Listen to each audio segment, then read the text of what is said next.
Hello, good morning, student. Welcome in your today's bio lecture. So, today's we will read basis of classification and evolution. In last chapter, we have discussed basis of classification. So, basis of classifications we have read कि there is important to some basic factors on basis of these factors we can define organisms in different group.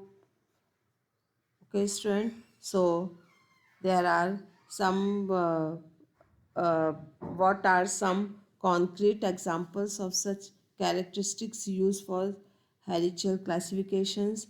For you have read eukaryotic cell, it is membrane bond organelles, ठीक है, which include a nucleus which allows cellular process to be carried out efficiency in isolation from each other. मतलब आपने ये read किया था कि जो eukaryotic organisms eukaryotic जो सेल होती है वो मोर एफिशिएंट होती है, ठीक है। तो इस तरीके के ऑर्गेनिजम्स में यूकैरियोटिक सेल होती है जिन्हें ज़्यादा एनर्जी की ज़रूरत है, जिनकी बॉडी जिन जिन ऑर्गेनिजम्स को ज़्यादा ज़्यादा किसकी ज़रूरत है, एनर्जी की ज़रूरत है। प्रोकैरियोटिक के ऑर्गेनिजम्स की जो सेल होगी वो प्रोकैरियोटिक होगी और प्रोकैरियोटिक ऑर्गेनिजम्स के हिसाब से ही वो सेल डिफाइन होती है, ठीक है। To the cell of a single और दे ग्रुप टुगेदर। तो फर्स्ट तो क्लासिफिकेशन का बेस क्या हो गया, यूकैरियोटिक सेल और prokaryotic cell, which you have already read in previous topic. Prokaryotic cell means the organisms which is made up of prokaryotic cell, और वो ऑर्गेनिजम्स की पूरी रिक्वायरमेंट को पूरा करेगा। यूकैरियोटिक सेल जो होती है वो इस तरीके की स्पेशलाइज्ड होती है कि वो यूकैरियोटिक ऑर्गेनिजम्स की रिक्वायरमेंट को पूरा करती है। तो फर्स्ट हुआ prokaryotic cell and eukaryotic cell. Do the cell occur single और they are group together and do they live as an individual group. अब सेकेंड आता है कि सेल सिंगल है, do the cell occur singly और they are grouped, क्या वो single है या ग्रुप्ड में है, और दे live as a individuals group, cell of the group together to form a single organisms. Use the principal of division of labour. यदि कोई ऑर्गेनिजम्स एक सेल से बना है, लाइक अमीबा, पैरामीशियम, यूकैरियोट्स, तो उसमें क्या है, डिवीजन ऑफ लेबर नहीं है, उसी एक सेल पर पूरी लाइफ की प्रोसेस होगी, ठीक है। Use the principal of division of labour. और यदि वो ऑर्गेनिजम्स एक से ज़्यादा सेल से बना हुआ है तो अब वो principle of division of labour को फॉलो करेगा। क्या है principle of division of labour? Principle of division of labour states that there are different cells and it is required to maintain different functioning of the body। समझ में आया? अलग अलग functions के लिए अलग अलग सेल होती है। तो एक से ज़्यादा यदि लिविंग ऑर्गेनिजम्स कई सेल से मिला है तो वहाँ पर ये प्रिंसिपल भी फॉलो होगा, डिवीज़न ऑफ लेबर। तो क्या हुआ ये, division of labour. Clear? In such a body this makes a very basic distinctions in body designs of organisms। और यहाँ से बेसिक बॉडी डिज़ाइंस शुरू हो जाएगा जब ऑर्गेनिजम्स ग्रुप्ड हो और ग्रुप कई सेलों से मिलकर बना हो। As a result an amoeba and the worms are very different in their body. एक एग्जाम्पल से दिया हुआ अमीबा क्या है ये, यूनिसेलुलर। क्या है ये, यूनिसेलुलर। और वॉर्म्स क्या है, multi cellular organisms, multi cellular, ठीक है। और उनकी बॉडी डिज़ाइन भी कैसी है, बहुत डिफरेंट है। Do organisms produce on their food in process of photosynthesis? अब थर्ड बेस इन्होंने क्या लिया है? थर्ड बेस लिया है process of how to take their food, how to organisms take their food. तो यहाँ पे दो मेथड हैं. First, do organisms produce their own food? क्या ऑर्गेनिजम्स अपना फूड खुद प्रिपेयर कर रहे हैं? ठीक है. यदि वो कर रहे हैं तो कौन सी यूज़ कर रहे हैं process? Process of photosynthesis. Being every being able to produce one's own food versus having to get food from outside. दो conditions हैं कि वो अपना food खुद ले रहे हैं या food from outside. तो दो conditions क्या हुआ? Autotrophs, एक वर्ड है autotrophs, the organisms which take their own food, or the organisms which take their food from the others, heterotrophs. तो थर्ड इन्होंने जो बेस लिया वो मोड ऑफ न्यूट्रिशन. ठीक है. साइंटिस्ट के थ्रू क्लासिफिकेशन का थर्ड बेस क्या हुआ? Mode of nutrition. Were make different body design necessary on the organisms that perform photosynthesis. What is the level of organization in their body? ठीक है. जो organisms photosynthesis कर रहे हैं like plants, उनका level of organization अलग होगा.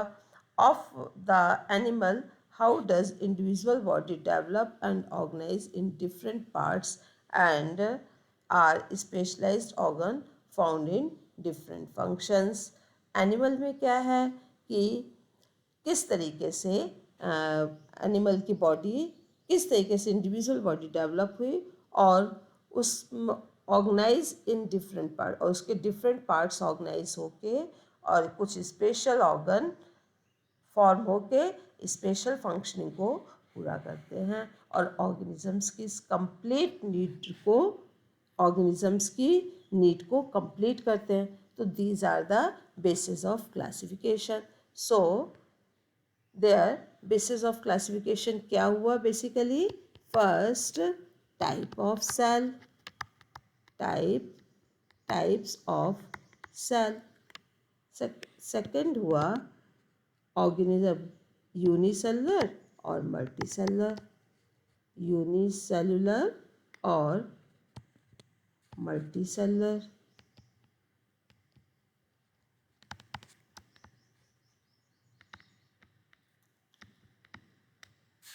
Third क्या हुआ? Types of food means auto और हेट्रोट्रॉप्स. ठीक है. फोर्थ, तो there are types of food, heterotrophs और वर्ड. तो there are the three basic conclusion point निकला कि basis of classification basically 3 points थे. Basis of classification. स्टूडेंट, अब आता है हम लोगों का बेसिस ऑफ क्लासिफिकेशन के बाद नेक्स्ट आ रहा है classifications and evolution. All living organisms. ठीक है. All living organisms identified and categorised on the basis of their classification and functions. Some characteristics are likely to make more wide-ranging change the body design than others. There are role of time in this as well. So once a certain body design comes into existence, it will shape and effects of the other subsequent design change simply because it's really existence. Classification and जो evolution है, ये word basically show कर रहा है कि यदि कोई base है ऑर्गेनिजम्स को डिफाइन करने के लिए, क्लासिफाइड करने के लिए कोई बेस है, तो वो बेस कैसे आया? वो किसके थ्रू आया? इवोल्यूशन के थ्रू आया. और इवोल्यूशन के बेसिस पे ही क्लासिफिकेशन हुआ है. ठीक है. इवोल्यूशन मतलब टाइम के अकॉर्डिंग जो चेंजेस आ रहे हैं. ठीक है. किसी भी ऑर्गेनिजम्स में टाइम के अकॉर्डिंग जो चेंजेस आते हैं, this is called as evolution. और वो इवोल्यूशन के ही बेस पर क्लासिफिकेशन हुआ।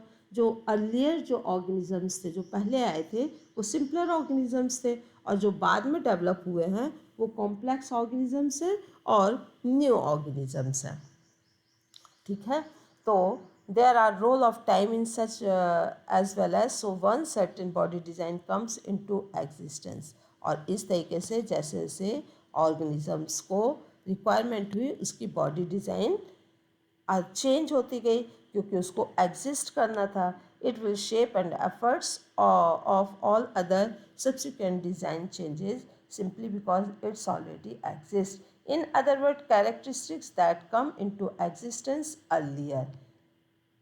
Characteristics that come into existence earlier are likely to be more basic than characteristics that have come into the existence later.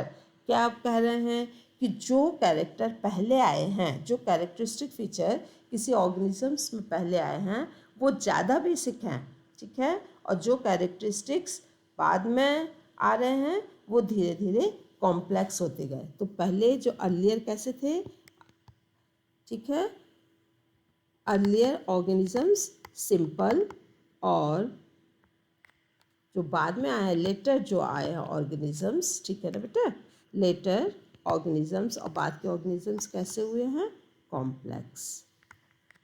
This means the classification of life form will be closely related to their evolution. ठीक है, तो classification and evolutions are very close. Classifications and evolutions are linked and close. कभी कभी question आता है what is the relation between classification and evolution.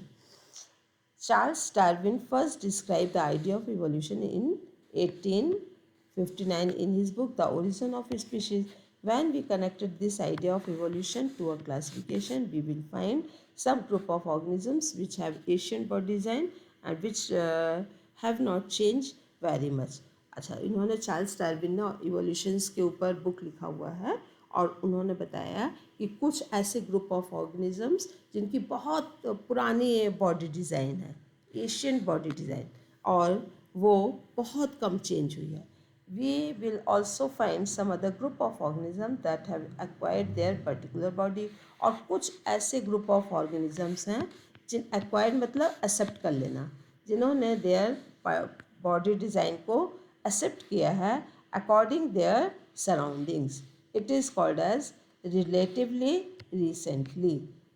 Those are the first group are frequently referred as the primitives. और जो पहले वाले organisms हैं वो प्रिमिटिव, मतलब अर्ली जो एवोल्यूशन की सिंपल जिनकी बॉडी डिज़ाइन थी वो primitive,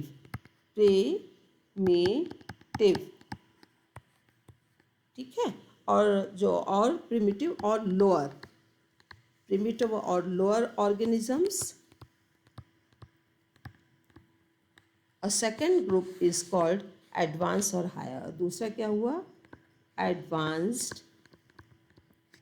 group. In recently, these terms are not quite correct since they do not properly related to the differences. As all we can say in this, some are older organisms and some are younger organisms. Primitive क्या हुए, older, ठीक है, older, और advance कौन से हुए, younger. जो advance organisms हैं वो डेवलप हुए, उनका कम टाइम हुआ है. जो प्रिमिटिव हैं वो बहुत ही बेसिक्स और ओल्डर ऑर्गेनिजम्स हैं. Since there is possibilities that complexity in design will increase over evolution time. तो अब ये पॉसिबिलिटीज़ बनती कि जो कॉम्प्लेक्सिटी आ रही है ऑर्गेनिजम्स में वो इंक्रीज़ हो रही है, उसकी बॉडी डिज़ाइन की जो कॉम्प्लेक्सिटी इंक्रीज़ हो रही है वो उसी समय नहीं हुई है, उसने एक टाइम लिया है. This is called as evolutionary time. बताया ना आपको कि इवोल्यूशन टर्म्स किससे रिलेट करते हैं, कि टाइम से.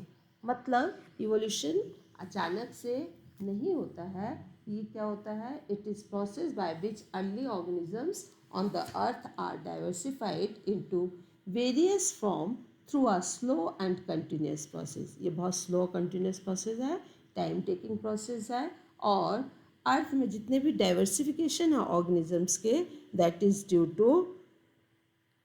Due to evolution. ठीक है, as per the theory of evolution. जो भी डाइवर्स जितने आपको लिविंग ऑर्गेनिजम्स फॉर्म दिखाई दे रहे हैं, this is due to evolution. तो diversification is directly connected to evolution. Clear student? Primitive body design came earlier according to evolution, और जो कॉम्प्लेक्स बॉडी डिजाइन है, it gives a huge diversity of life form, it is a advanced organisms. So classification and organisms both are very very connective to each other. ठीक है, अब इसके बाद क्या है? hierarchy of classifications group. Biologists such as Ernest Haeckel's ने क्या है? ये एक बायोलॉजिस्ट थे, नेम है इनका एक साइंटिस्ट का, Ernst Haeckel, Robert Whittaker and Carl Woese. ये क्या है? तीनों name of the scientist had tried to classified all living organisms in broad classification called kingdom. इन्होंने सब ऑर्गेनिजम्स को एक किंगडम ब्रॉड कैटेगरी में डिफाइन किया है, it is called as broad category, और ब्रॉड कैटेगरी का first term kingdom. However the categories used in classifications of plants and animals are kingdom, then phylum. ठीक, किंगडम, फाइलम, फाइलम किसके लिए use किया जाएगा? एनिमल के लिए। Division for plants, then class, order, family, genus and species. So these are the main classifications के जो group हैं. Which one? Again we will write it. Hierarchy of classifications group. ये 3 साइंटिस्ट हैं, वाइटेकर, इन्होंने 5 किंगडम सिस्टम वो हुआ। तो first broad classification kingdom, kingdom ये क्या है? ब्रॉड।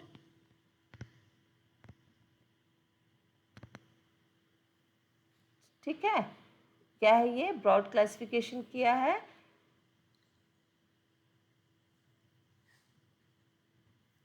जस्ट अ मिनट बेटा। ब्रॉड क्लासिफिकेशन में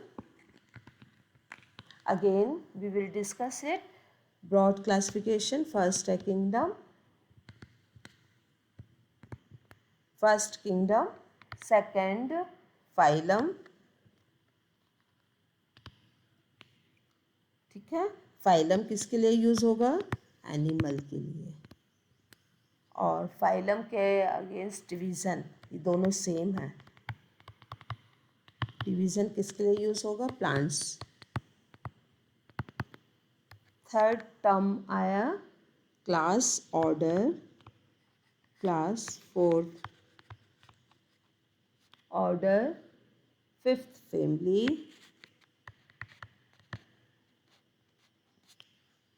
सिक्स्थ जीनस, और 7 species. So these are the classification terms.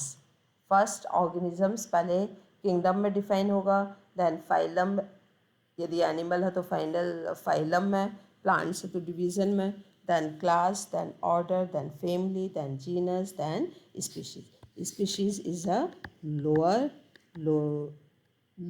लोअरेस्ट classification. ठीक है, स्पीशीज सबसे लोएस्ट क्लासिफिकेशन है, और kingdom is a broad classification.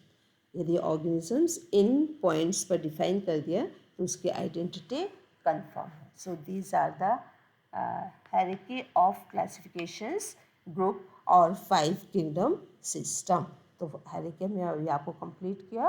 Next class I will just take kingdom system, 5 kingdom classification. Okay students, so I think you have understood it. Thank you, have a nice day.